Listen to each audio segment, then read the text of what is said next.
Hey guys, we are here at building 105 and we are starting Phase one of demo. Phase one of demo. This is our very first project that we've done in the building. We haven't touched anything at all. We've done literally nothing but just kind of move your stuff into the space. Replace the toilet. We replaced the toilet. So today, what are we doing? Today we are demoing the ceiling out of the storefront. We are taking, it has a drop ceiling insulation. We're taking that out, exposing what's there. Hopefully it's going to be the roof line that we are able to expose. Okay, but tell them the story as to why we decided to even consider taking this. I mean, one, we wanted to take it out because we want to make it feel taller. We want to expose, like you said, the roof line and make it feel nice and big and open. But also, what was something that we noticed right away when we bought the building that kind of made us question something going on? So ever since we've bought the building, there's been a little bit of a smell, and we've tried to figure that out along the way. One of the first things we found was mice, quite a few mice everywhere. Mm-hmm. So we took fridges out, deep freeze out, anything out that could harbor a smell or a dead animal. Because when we first bought it and I walked through here, I was like, why does it smell like this? It smells like a kitty litter. Yeah. Kitty box. So a week later, that still didn't do anything. We were up on the mezzanine looking above the ceiling and just trying to see what was up there, and notice in the insulation it just looked like a cat litter box. There had been raccoons living up there. They could still be up there. Yeah, we couldn't see it all the way down, but for a 70 by 30 space, quite a bit of it had all the things in it. So that's going to be the project now. We're going to take all of that out, drop it. It's going to be a nasty mess. We got our hazmat suits ready to don and ready to don. Yeah, so stay tuned as we kind of show you guys a little bit of behind the scenes of what today's going to look like. It's going to be messy and smelly, and I am so glad Hopefully it's not smelly. Not the one doing any of this. Sorry, babe. All right, stay tuned, guys. And just a quick recap for all of you that are new here.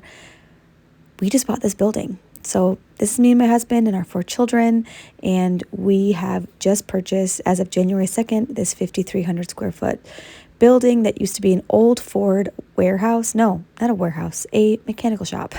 And we want to turn it into something amazing. We don't know quite what that is yet, but part of the building will be used for Guy's construction business, and then this beautiful, beautiful storefront will be used for something, I don't know, awesome, I hope.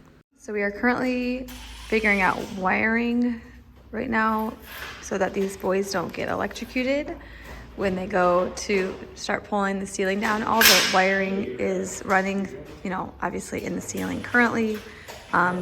So they have to turn off all the electrical.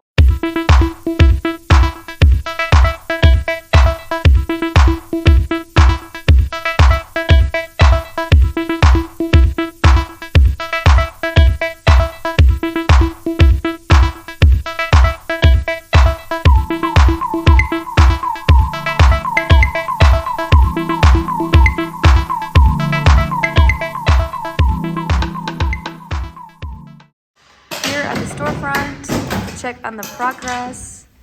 They have gotten really, really far. And as you can see, they've exposed the original rafters.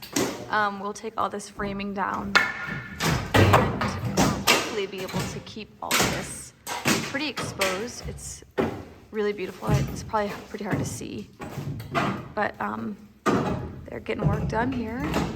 I'm excited to see what else they accomplished today.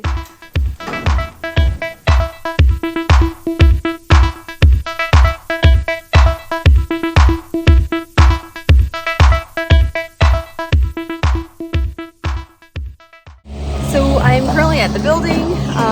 Walked in the building, had no idea where Guy even was.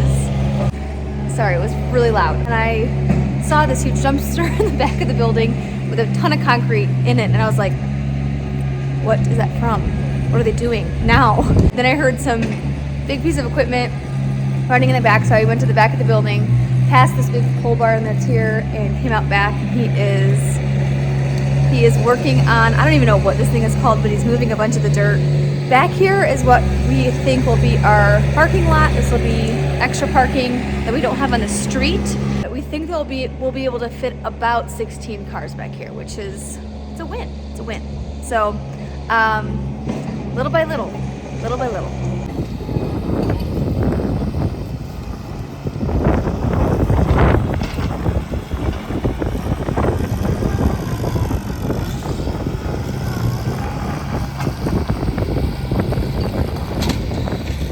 While Guy is over at the building working on the parking lot, which that totally threw me for a loop. I had no idea he was gonna be working on that.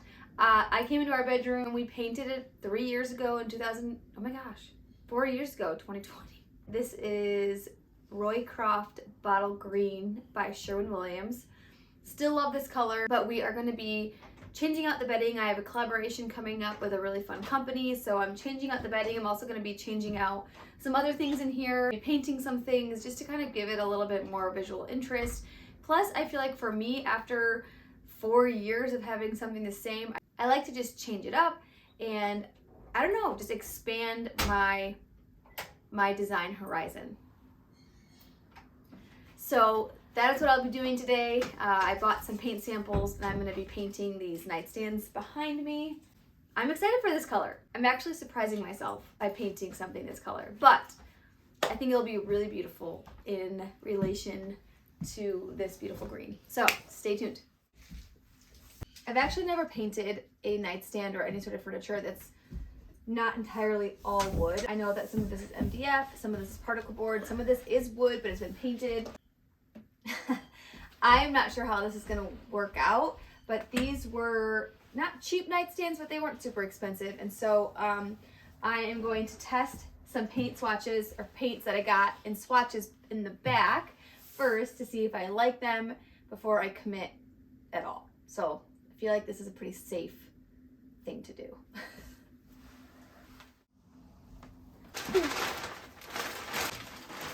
You can never be too careful, especially me. I'm a terrible painter. So I got all my supplies. This is totally not a project I was anticipating doing. And then I saw this paint color and I'm like, we're going for it. So the 3 colors that I got samples of were just all from Menards. One is a Pittsburgh paint color. It's called Chocolate Eclair. Another one is another Pittsburgh paint color and it's called Mustang. It's this bottom one. Look very similar. And last but not least is the Dutch boy color called Old Chapparel. What the heck? So I'm gonna try to do it in order. What is this? Ooh, that's pretty. Oh my word. I painted too. Right, so this is, ooh, it's pretty too. Ooh, and this one's more red. All right, so don't judge my sloppy samples here. But, so from left to right, I feel like it's more red to more purple. And I feel like the video doesn't even show a very good depiction of the true color, but that's how it normally always goes. I don't know, I'm gonna let them dry a little bit longer and see which color I am favoring. I brought the nightstands over to the shop to work on them in an open space where it can't drip on anything. We have sanded them down with a fine 220 sanding block. And now we are going to remove the hardware and wipe it down with this microfiber cloth and put our first coat of primer on.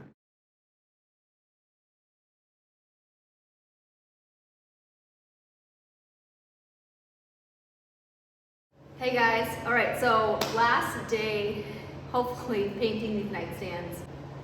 It's hard to tell in this fluorescent light if I'm gonna love them. Every time I look at the paint swatch in my bedroom next to the green paint that we have on the walls, I love it. And I think something for me that I've learned is I just have to trust my gut and know that it's okay to change it even if I don't end up loving it, and that's okay. I always know that I can live with it and that there's always a chance of me changing it down the road. So here's to my last coat of paint on these nightstands, and I cannot wait for you guys to see them in the space. I got different hardware than I originally intended, and I think it's gonna look really pretty. I think it's gonna make it actually completely, that's the beauty of hardware. It completely transforms anything it attaches itself to. So cabinets, furniture, dressers, nightstands, it literally can take any piece and change the whole look of it. So I'm excited to show you guys the hardware that I've chosen, and stay tuned.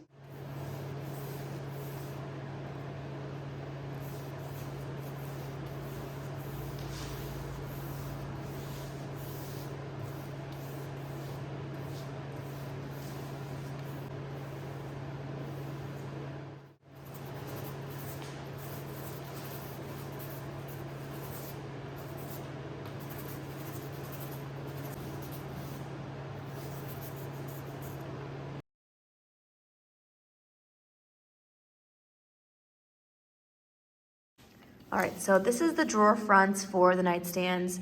Originally, there were 2 handles per drawer, and I wanted to do a completely different style for the drawer fronts. They were very mid-century modern, and I wanted to make them a little bit more antique, vintage looking. So I found these poles, and instead of doing 2 poles, we're gonna do 4 poles, but we're gonna use the existing holes and drill out from those existing holes and add in 2 more poles per drawer, if that makes sense.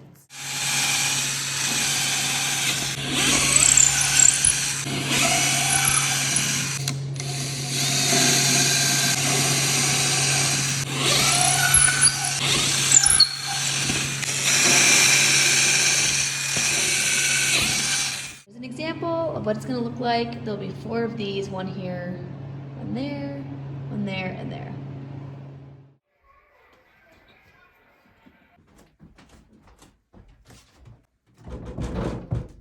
Yeah, I don't need that many socks. Actually, all of the socks that fell out of my drawer,